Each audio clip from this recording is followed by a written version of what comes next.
Hey everybody, I'm Mama Baird and welcome back to the channel. Today I'm going to be making a caramel apple sheet pan pancake. Oh my gosh guys, I made this for Christmas morning, so it's kind of loud in the background, so I'm going to go ahead and do an overview for this one. Hi Conrad, love you. So I'm going to do a voice overview for this one because I do not expect my children to be quiet on Christmas morning. It is a little heavy, but hey, that's what Christmas is all about. And that's what's great about this recipe is that it's quick, fast, and you can just throw it in the oven and everybody gets pancakes without having to sit there and actually flip pancakes all morning long. Here's one of our other cats. This is Socks. This is our middle cat. She's 6 years old. She's our hunter. Yeah, she likes to leave us bird and mice on the front porch for us. Make sure, we're getting enough food. She's going crazy getting stuck in the house with all this snow and cold. Aw, Socks. She's not much of a snuggler like Yoda is. She's a good cat though, huh? She's a good girl. Alright. Enough playing with the kitty cat. Let's get into this breakfast. Hi, if you're new here, I'm Carolina and I live in Montana. I do a lot of food bank hauls, pantry cooking, and canning and preserving on my channel. If that's the kind of content you're into, I really hope you'd consider subscribing. I would love to have you join my family. Alright, enough jibber jabber. Let's get into this pancake. Alright, I'm going to start with a base recipe, just a simple pancake recipe. You guys, it's so easy to make your own pancake and waffle mix. Don't feel like it's necessary to go buy pancake and waffle mix. It's super simple. So 2 cups of just regular all-purpose flour, and then I'm going to be adding in both baking powder and baking soda. I'm going to do 1.5 teaspoons of each. This is really the leavening agent that helps make the pancake rise, so you want to make sure that you get these in here. And then I always want to make sure you add salt to any kind of baking products to help level out that sweetness. I'm going to add 3 tablespoons of just sugar here to this one. And then make sure you mix up all your dry ingredients. Well, don't forget that seasoning. Since this is caramel apple pancake, I'm going to be adding some of my homemade pumpkin pie spice. If you guys need to see how to make that, I can link that below on how I made that. So we're just going to mix that up, add some eggs and an eggshell apparently. Now, if you did not know, you can use the edge of your eggshell to scoop out the eggshell that went in there. So that's kind of like a nice little trick there. So I added 2 eggs into 3 tablespoons of melted butter that I just had cooling. So we're going to mix all that up. You want to mix your wet and your dry ingredients. Then clean up that mess there. All right, add a shot of vanilla. I like to add vanilla to a lot of things. I think it adds a lot of flavor. So I'm going to add some to this pancake as well. Then just keep whisking. You want to make sure everything's incorporated really good. Go ahead and put your dry on top of your wet. And then this recipe calls for buttermilk. I love using buttermilk. I feel like it gives baked goods a good flavor and a good depth. And I didn't have quite enough though, so I just topped it off with regular 2% that I had in the fridge. And we're just going to mix that all up. I do like a little bit of a thinner pancake, so I do tend to add a little more liquid than what is asked. But we're just going to keep on mixing. Look at me, I'm going super turbo speed. This pancake is so good, guys, and it's really versatile. You could add any kind of topping to this, or you can just use this as regular pancakes if you don't want to bake this. But I like baking it. I just feel like it makes a big difference, and it's easier to get it all done at once, especially during Christmas time. You guys don't want to spend all this time in the kitchen.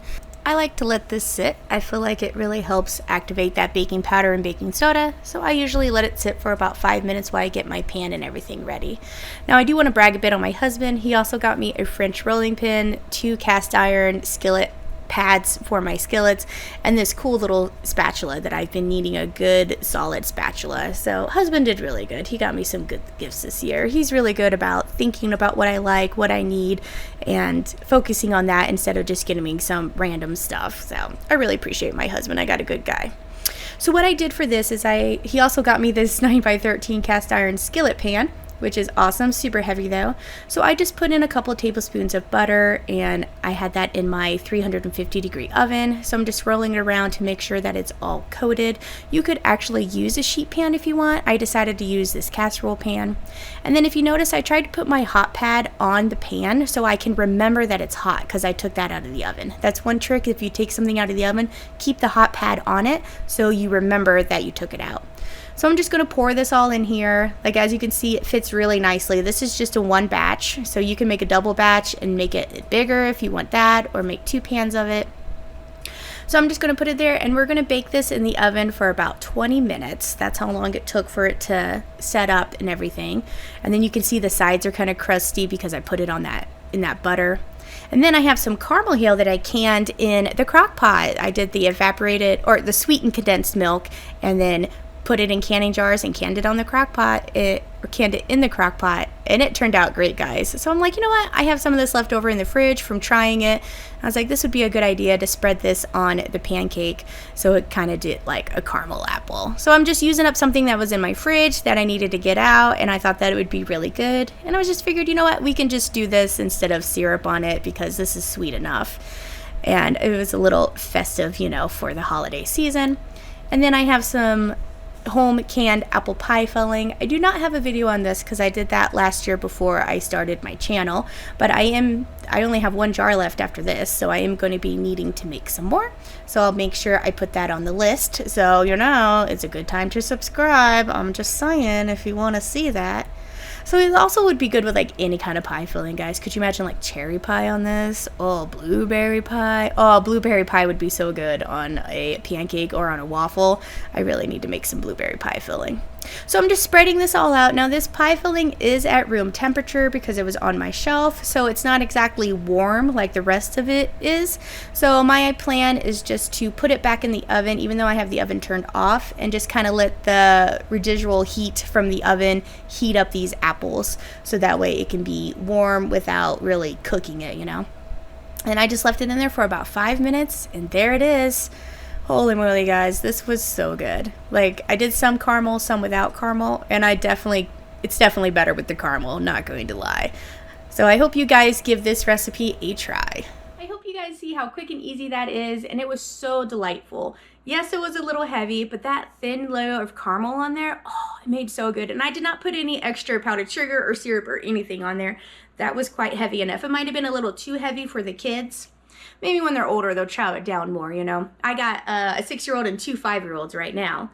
But it was a lot of fun. Christmas was fantastic. I'm so happy. My husband did a great job shopping for me. He does really good at listening to what I need and noticing what I need, and gives me stuff like that instead of just random gifts that, you know, some men aren't great gift givers, but my husband does a good job, and I'm super lucky to have him. So thank you, husband. I hope you guys all had a great Christmas. Thanks for coming along and seeing what I made for breakfast, and I'll catch you next time on Mama Baird's.